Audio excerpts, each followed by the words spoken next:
Les événements au Venezuela et en Iran, nos deux grands ennemis, ont fait baisser la prime de risque d'Israël.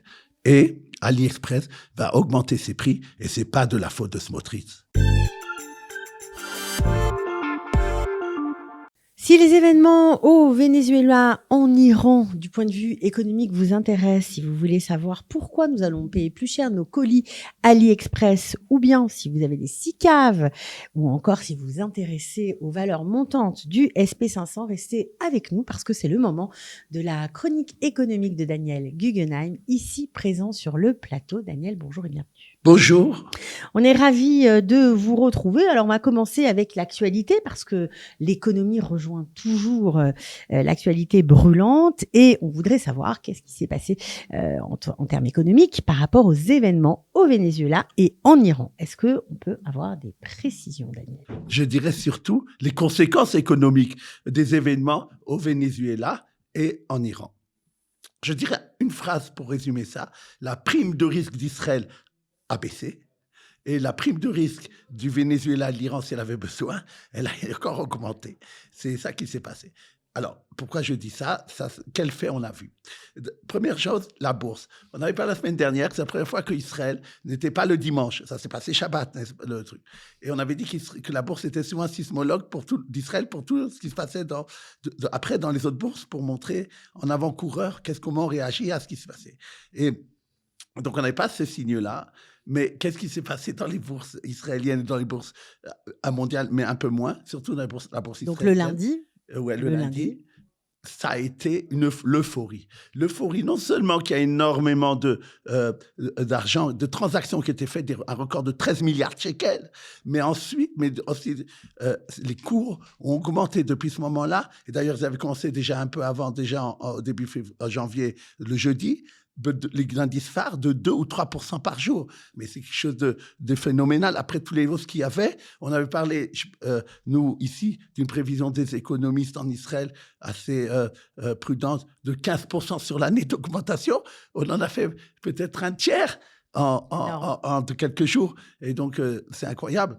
Alors, ces primes qui baissent, qui augmentent, etc., comment on l'explique vraiment ? Oui. Et pourquoi ? D'ailleurs, ça se voit dans les faits, puisque Israël, dans la nuit du mardi au mercredi, a profité de penser que sa prime de risque avait baissé pour collecter des obligations empruntées sur les marchés internationaux à Londres, des sommes considérables de milliards de dollars pour pouvoir financer le budget en Israël, le déficit budgétaire.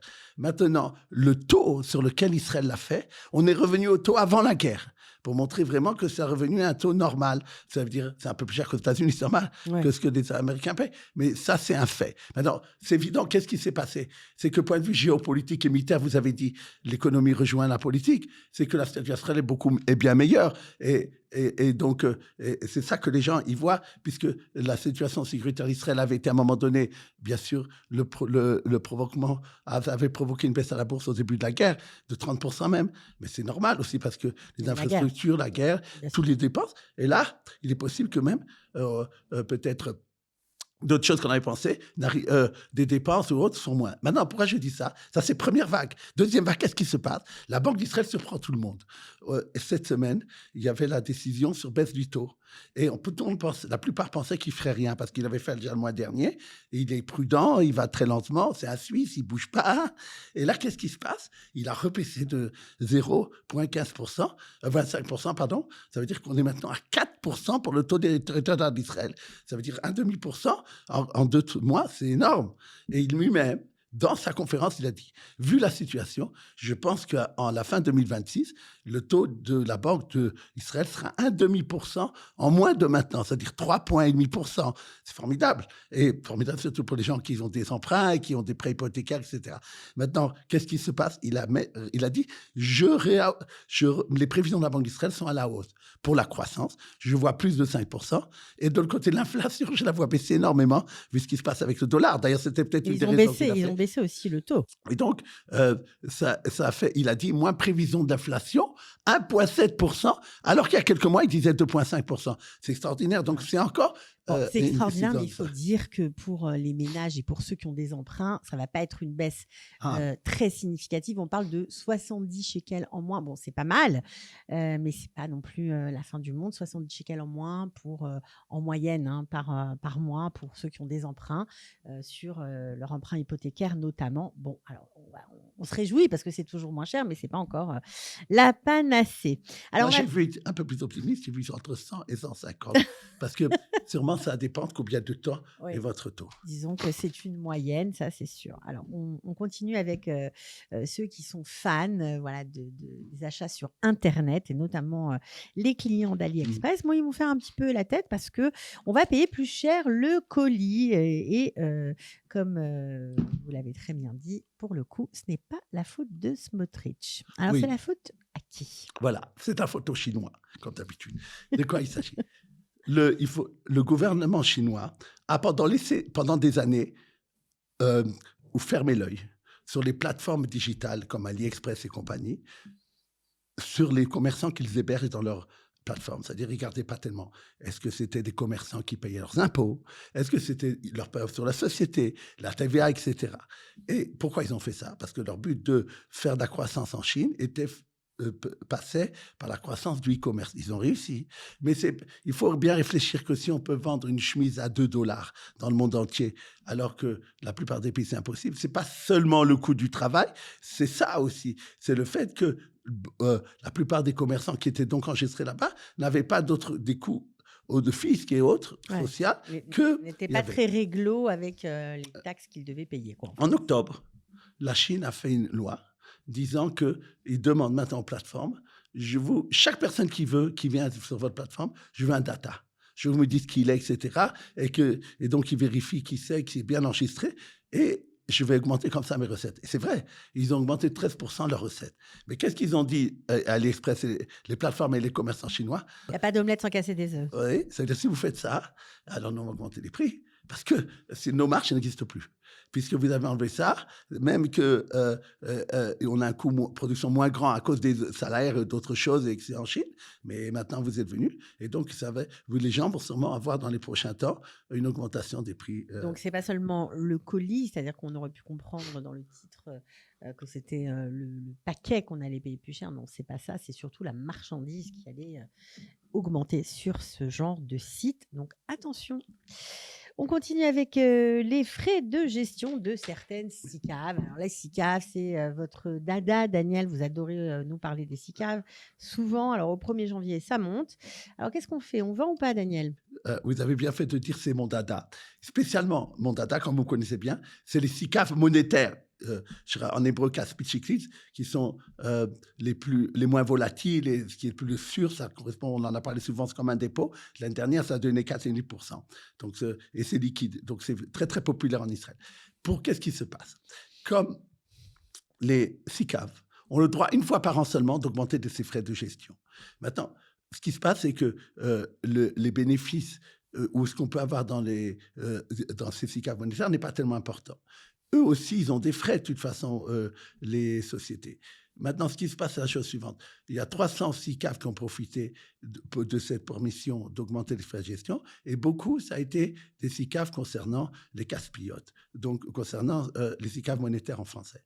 Maintenant, qu'est-ce qui se passe? Souvent, il y a un stratagème qui est fait. Il y a des boîtes d'investissement qui sortent avec une SICAV monétaire, avec des frais de gestion ou de 0%, ou très proche de ça, pour attirer la clientèle. Parce que les gens se disent, les conseillers financiers dans les banques et les économistes se disent, de toute façon, c'est plus ou moins, ils investissent plus ou moins en même chose. Et donc, si lui, au lieu de prendre 0,2, il prend 0, donc obligatoirement, il aura plus que les autres. Il n'y a pas toujours corrélation entre nous parce qu'il y a aussi la qualité de la gestion, mais c'est ce que les gens se disent. Il faut bien quelque chose qui puisse, un critère pour choisir. Alors, les gens, ils vont privilégier ceux qui ont des taux très faibles, voire nuls. Après, qu'est-ce qu'il fait cette société-là? Elle se dit, je vais augmenter très massivement mes taux un an après. Et les gens, qu'est-ce qu'ils vont se dire? D'abord, une partie ne vont pas se rendre compte, ils ne vont pas regarder la liste qui a augmenté, d'accord? Deuxièmement, c'est pas disons, ça peut être effectivement de 0 quelque chose à 0,2, peut être important comme variation, mais c'est pas énorme point de vue de ce que ça fait perdre. Maintenant, ce qui se passe, c'est le plus grave, le plus embêtant, la chose suivante. C'est que si vous vendez, et ça fait des bénéfices, parce que ceux de la SICAV monétaire font que des bénéfices, comme je le dis, de l'ordre de 4,1% l'année dernière. Si quelqu'un ne vend pas ces SICAV monétaires, donc il ne payera pas d'impôt. À partir du moment où il vend, il a fait des plus-values, 25% au-dessus de l'inflation, il doit payer à l'État sur la partie qu'il vend. Donc, les personnes vont se dire, est-ce que ça vaut le coup maintenant que je vende ça et que je vais payer maintenant les impôts? Pourquoi? Parce que l'autre, il a gagné, même si je sais qu'il a augmenté de 0,2%. Donc, les gens hésitent à le faire et donc, la plupart ne le font pas à cause de cette raison-là. La rechute numérotaire, l'autorité des marchés financiers, voulait résoudre cette année ce système en disant à l'État de faire comme au fisc, de faire comme dans les polices d'épargne, où on a une boîte, on a une police d'épargne et on a plusieurs circuits. Si on change de circuit à circuit, tant qu'on ne prend pas l'argent dans son compte courant, on n'a pas besoin de payer des impôts. Ils voulaient faire un compte commun d'investissement entre les SICAV, tout ce qui est bourse, tout ce qui est police d'épargne, tout ce qui est machin. Tant que vous restez là-dedans, vous payez pas d'impôts. Le fils qui lui a répondu non, c'est pas dans le budget de cette année, ça coûte trop cher, vous pensez bien, ça ferait perdre trop de recettes à l'État, ils ont refusé. Donc en tout cas, c'est pas cette année que ça se fera. Alors, vous m'avez demandé la question, quoi faire? Alors, moi, généralement, on peut conseiller de ne pas vendre, sauf si, c'est ça l'intérêt d'ailleurs aussi de Karen Caspis. Imagine, c'est quelqu'un à part ses SICAV monétaires, il a quelque chose d'autre dans son portefeuille boursier, mais qui lui a perdu. Alors, qu'est-ce qu'il fait? Il vend le Keren Caspit et avec ça, il vend aussi ses pertes. Il a des pertes sur l'autre papier. Il a ce qu'on appelle en hébreu kizou, ça veut dire il fait l'un sur l'autre. Compensation. Compensation, vous voyez, très très bien. Donc peut-être dans ce cas-là, ça vaut le coup. Bon, ok, alors merci pour l'info.